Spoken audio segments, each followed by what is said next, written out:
हवा का तेज झोंका शिवम को उड़ाकर जंगल की ओर अंदर ले गया था। अब शिवम को ढूंढना ऐसा था जैसे रेत में सुई को ढूंढना। वो कहीं भी हो सकता था। अंजलि तेज कदमों से जंगल के अंदर जा रही थी, लेकिन अभी तक शिवम का कहीं कोई निशान नहीं था। शिवम भाई, कहाँ हैं आप? उधर टेंट के पास देव और निखिल अभी भी बेहोश पड़े हुए थे। नैना वहीं पर बैठी हुई थी और वृंदा वो नैना के ठीक सामने खड़ी थी। जैसा तुमने कहा मैंने वैसा ही किया। अब जाओ और मार दो शिवम को। अब इंतजार किस बात का है? मरने के लिए शिवम का सामना होना भी तो जरूरी है। मुझे नहीं पता कि इस वक्त वो जंगल में कहाँ है। ये सुनकर नैना हैरानी से वृंदा को देखती रही, फिर कुछ सोचते हुए धीरे से बोली, तो क्या इस जंगल में सच में बुरी आत्माएं रहती हैं? क्या शिवम को वो आत्माएं उठा कर ले गई है? हाँ, तुझे क्या लगा कि मैं अंजलि के साथ हंसी ठिठोली कर रही थी? ये जंगल सच में खून की प्यासी आत्माओं से भरा है और उन सब की एक रानी भी है। अब वही शिवम को मारेगी। तभी नैना अपनी जगह से उठी और घबराते हुए बोली, वो आत्माएं शिवम के बाद हमें भी तो मार सकती हैं। वो देव को मार सकती हैं। अगर देव को कुछ हो गया तो? देव की फिक्र तू मत कर। मेरे होते हुए कुछ नहीं होगा देव को। तू बस अपनी फिक्र कर। कहीं वो आत्माएं अपना अगला शिकार तुझे ना बना ले।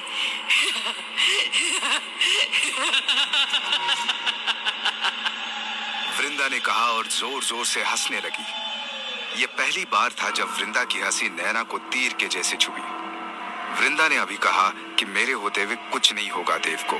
यह सुनकर नैना को कुछ अजीब सा लगा, लेकिन वो समझ नहीं पाई कि वृंदा ने ऐसा क्यों कहा। लेकिन एक बात नैना अच्छी तरह से समझ चुकी थी कि वृंदा सिर्फ उसका इस्तेमाल कर रही है। अपने फायदे के लिए वो उसे भी मार सकती है। दूसरी तरफ जंगल के अंदर के हिस्से में अंजलि पागलों की तरह शिवम को ढूंढ रही थी। कुछ देर बाद अंजलि थक कर एक पेड़ के पास बैठ गई और परेशान होते हुए उसने मन ही मन कहा, इतने घने जंगल में मैं शिवम भाई को कहाँ ढूंढूं? अंधेरा भी इतनी तेज से बढ़ रहा है। मुझे कुछ समझ नहीं आ रहा। प्लीज कोई रास्ता दिखाओ भगवान। अगर शिवम भाई को कुछ हो गया तो देव बर्दाश्त नहीं कर पाएगा। वो शिवम भाई से बहुत प्यार करता है। वो पता नहीं क्या कर बैठेगा। अचानक ही अंजलि के कानों में एक भारी सी आवाज पड़ी। अरे जंगल में इंसान, वो भी जिंदा, तो जिंदा को मुर्दा कर देते हैं। नहीं, तुम ऐसा कुछ नहीं करोगे। अरे मैं मजाक कर रहा था, आप तो सीरियस हो जाते हैं। सेंस ऑफ ह्यूमर नाम की भी कोई चीज होती है। हाँ, देखा था तुम्हारा सेंस ऑफ ह्यूमर, उसी के चक्कर में मारे गए हम दोनों। ये सब सुनते ही अंजलि पेड़ के पास से उठ गई। उसने चारों तरफ देखा, लेकिन वहां कोई नहीं था। तभी अंजलि घबराते हुए बोली, कौन है यहाँ? अंजलि ने जैसे ही ये सवाल किया, दो भूत उसके सामने प्रकट हो गए। इनमें से एक बूढ़ा था और एक भूत अंजलि की उम्र का ही था। बूढ़े भूत की एक आंख नहीं थी। वो अंजलि के करीब आया और अपने भारी आवाज में बोला, यहाँ से चली जाओ लड़की, सूरज डूब चुका है। ये जगह अब इंसानों के लिए नहीं है।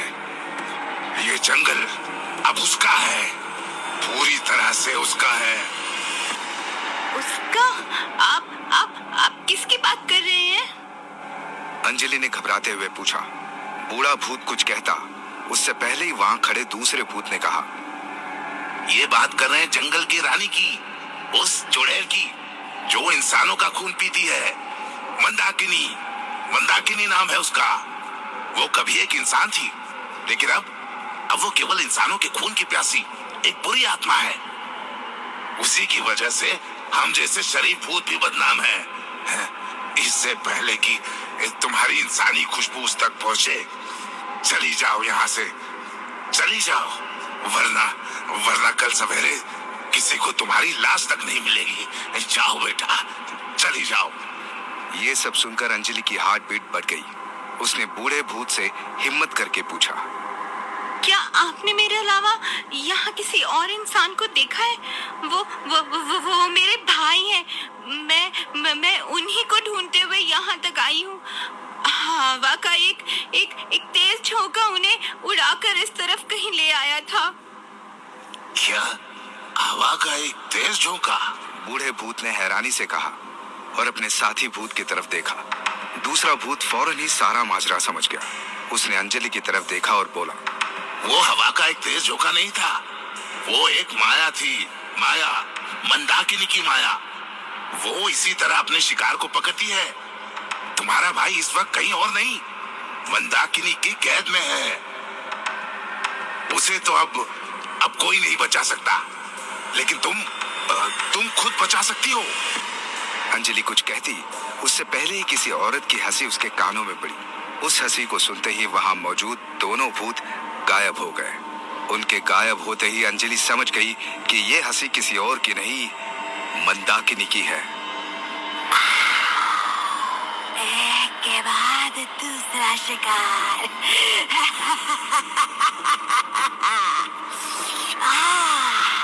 आज तो चांदी हो गई। आज पेट भर के खाऊंगी पीऊंगी।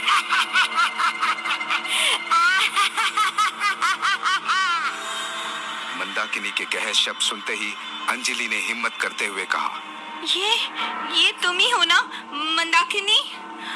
देखो, तुम चाहे तो मुझे अपने साथ ले जाओ, लेकिन शिवम भाई को छोड़ दो, उन्हें जाने दो। जाने दो? अपने शिकार को जाने दो?